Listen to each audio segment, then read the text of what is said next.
So when Rhea was planning this, she asked me to help out with a little tribute of a certain flavor. One of my favorite things about Succession is its music. I think it's so smart, so complex, and so entertaining to listen to. And for me, the scene that sums up why the music is so great is this one. Let me give you some background. Kendall Roy, son of media mogul Logan Roy, is on stage at an event honoring his father's career, not to give a speech, but to commit numerous crimes against the ears in his dad's name, thanks to a song called L to the OG, dude be the OG, and he playing like a pro, see? If you've seen the show, you know their relationship is strange. Twice Kendall has tried and failed to take over his father's company because he always seems to make a fatal mistake at the last minute. His latest, accidentally leading a waiter to his death, is a secret known only to Logan and Kendall, which Logan uses as leverage to force Kendall to be his personal mouthpiece. Kendall's become a shell of himself, and a shill to his dad, which is why the lyrics are just so embarrassing. Don't get it twisted, I've been through hell, but since I stand dad, I'm alive and well. This is one of the most memorable moments of the first 2 seasons. It's so terrible, but so good. But the more I've watched it, the more I've come to view it not only as a summary of their dynamic, but as an encapsulation of the show's relationship to music. Instead of using it to reinforce the Roy family's power and influence, it's a meta-commentary on the weird stuff they actually say and do. But it goes about it in a way that doesn't actively draw attention to that goal. Case in point, L to the OG. The lyrics might be laughable, but the beat isn't. Quite the opposite, it's actually good, which is what sells the moment, and the person behind it knew exactly what he was doing. That person is... My boy Squiggle cooked up this beat for me. No, not Squiggle, but composer Nicholas Britell. He has an impressive portfolio, most notably as a frequent collaborator with Adam McKay and Barry Jenkins. The film music historian John Burlingame has said Britell is a fascinating example of where film music has gone. He has classical training, but his age and experience make him more sensitive to contemporary genres. And in order to get the full picture of how he developed L to the OG, we need to go all the way back to the second scene of the entire show. This is the first appearance of Kendall Roy. We're following him as he's being driven to an important meeting. The meeting's eventual result sets the plot of the episode in motion, but what I want to talk about is what he's listening to on those headphones of his. Brooklyn, Bronx, Queens, and Staten, from the Battery to the top of Manhattan. That's An Open Letter to NYC by the Beastie Boys, and it establishes right away, before he says anything, that he's a hip-hop fan. Britell, who had recently signed on to the show, went to set and saw this scene being filmed. When he did, he thought that Kendall's taste in music would probably be similar to his own when he was in college. And since we see much of the show through Kendall's eyes, signs pointed toward hip-hop being a major musical element. At Harvard, Britell was the keyboard player for an instrumental hip-hop group called the Witness Protection Program, where his stage name was Dr. ATM. Having studied classical music up through his freshman year of college, this exposure to hip-hop was the next phase of his musical education. He has said that hip-hop is the most profound art form of the past 50 years, and his appreciation of the genre is on display throughout Succession. And to start talking about that appreciation, let's break down the theme a little bit. The theme was actually the last piece of music he made for season 1, as it's a consolidation of everything he came up with beforehand.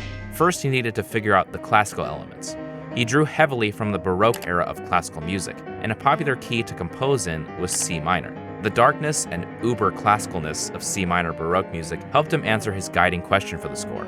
What music would the Roy family envision for themselves? The Roys are wealthy people, and he figured that, given the choice, wealthy people would soundtrack their lives with powerful classical music.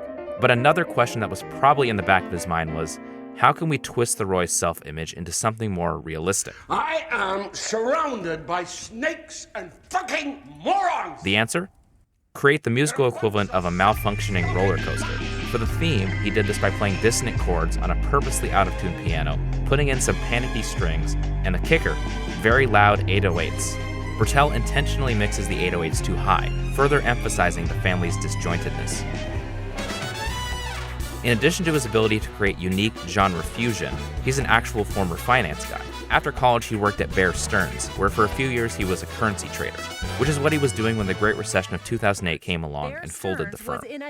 That experience turned out to be very relevant in his next career because his first solo composing project was The Big Short.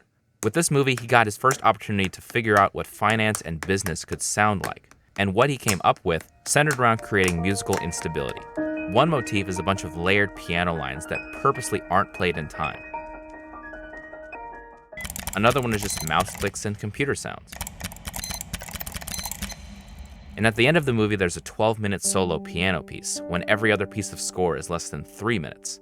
The score intentionally has no clear foundation, and that franticness turned out to be a good metaphor for the US economy. With this movie, he established that no sound, no technique was off limits if it enhanced the audience's understanding of a situation.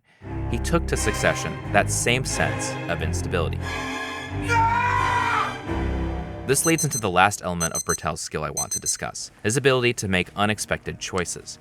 He seems to have a good sense of what music fits in a particular setting or scene, and because of that, he can challenge the anticipations of the viewer. This is an important skill for a composer to have, and he first sensed its importance as a kid, watching Chariots of Fire for the first time. Chariots of Fire has an 80s synth score, which on paper is a weird choice considering the film is about 1920s British runners. The decision to go with a futuristic sound instead of a period-accurate one always stuck out, and it was a lesson that a score can sound like anything as long as it works when put up against the movie. He applied that lesson to Succession by using hip-hop in situations it doesn't feel like it belongs. His general rule was, the weirder the scene, the more serious the music. And the best example of that is how he soundtracks the character, Greg. What's up? As the lowest guy on the corporate ladder, he fumbles his way through all types of conversations and holds no standing over anybody. So it only makes sense to give him a motif referred to on the soundtrack as power. When you listen to it out of context, it sounds like it should follow around someone high up and accentuate their superiority. But in reality, this is how it's used.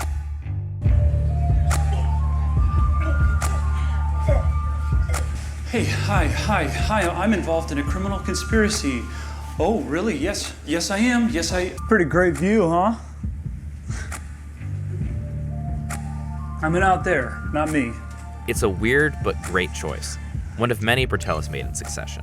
And now that we've gone through some building blocks, let's circle back to this weird but great choice. Born on the North Bank, king of the East Side, 50 years strong, now he's rolling in a sick rod. When Britell was briefed on the scene by show creator Jesse Armstrong, something they both understood was that if the scene was cringy and the song was bad, it wouldn't work. The performance needed to be embarrassing, but the song had to be something you'd want to listen to. I want to bring up the question from earlier, what music would the Roy family envision for themselves? Here, Kendall is answering the question quite literally. For him, I think this song is both wish fulfillment and something he feels he has to do to make the optics with his dad look good. Regardless, for the family, it's another source of shame, and in that way, it's a metaphor for their delusions about the world. Ken W.A. This was recorded live on set, which right away makes it sound off. You can even hear actor Jeremy Strong laughing as he tries to get the crowd to follow his chant. You need to stop this. L to the... As far as the hip-hop classical integration, this beat samples a Bach piece called Prelude in C minor.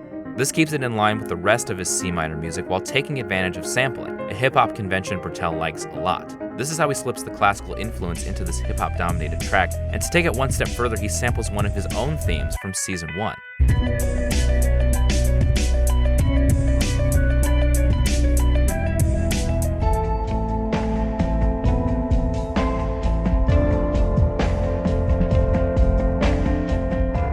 And for the financial aspect, Britell didn't write the lyrics, but he did develop the flow, or the way the lyrics are delivered. A great decision because although he'd made lots of beats, he didn't have actual rapping experience.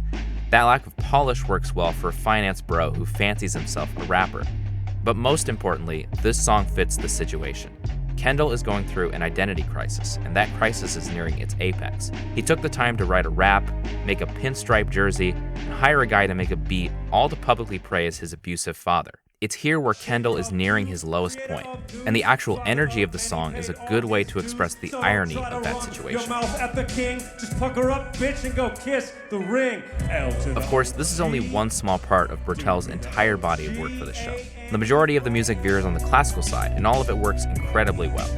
But what sets Succession's music apart is the influence of hip-hop, and how it interacts with everything around it. L to the OG is a 2.5-minute song that captures the intricacies of character, plot, and musical craftsmanship. Where he takes us next is something I am very excited to hear. L to the motherfucking OG. Hey everyone, thank you so much for watching. This was a really fun video to make. I love Succession. I'm glad it's back on now, and I wanted to take the opportunity and talk about my favorite scene of the first 2 seasons. If you're interested, I'd love to hear about your favorite moments, musical or not, in the comments below. This is such a crazy show that I'm sure that there are a lot of different answers to that prompt. Otherwise, thanks again, and when in doubt, Connor Roy was interested in politics at a very young age.